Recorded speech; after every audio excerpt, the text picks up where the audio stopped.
Some people say you're only as good as your last performance. And what I say is we're only as good as our next performance.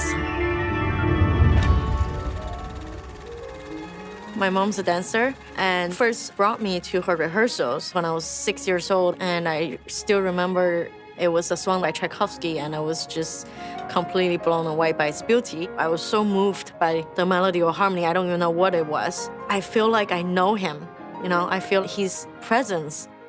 So I started learning the piano after that. I do remember my first teacher being amazed by how fast I have learned a piece and memorized it. I remember thinking, wow, this is common sense. This is very easy. I went outside of China when I was 7 to perform in Australia, in Germany, and sometimes competitions in Japan. Then I got into Curtis Institute of Music in Philadelphia, and it's really hard to get in, so I decided to stay in North America. I learned all these monstrous, most difficult, challenging pieces, all the things I didn't dare to play because it requires much more thoughts and intellect. It's not about practicing anymore, it's about learning the thought process of the composer. What is the composer's intention? What is he trying to express? How can I communicate that material to the audience?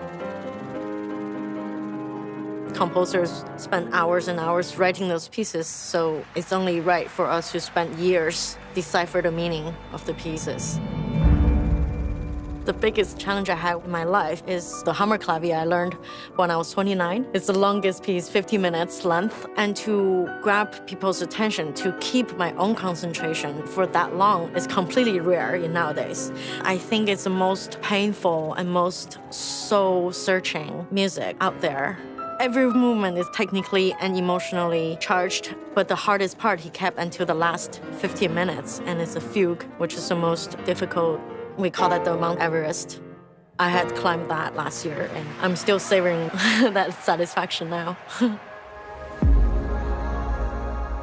My new plan is to play conduct with 2 gorgeous orchestras. I'm gonna play Beethoven with them in front of the piano, without a baton, but conducting them as well while playing. It's certainly another territory, and that's what's fun about being a pianist. There's just endless possibilities to explore, and you never know where it leads you.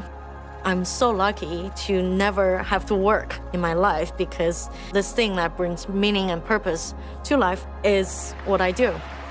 We have to get inspired, get motivated, and just be alive. I mean, there are ideas and inspirations out there. It's for us to catch them.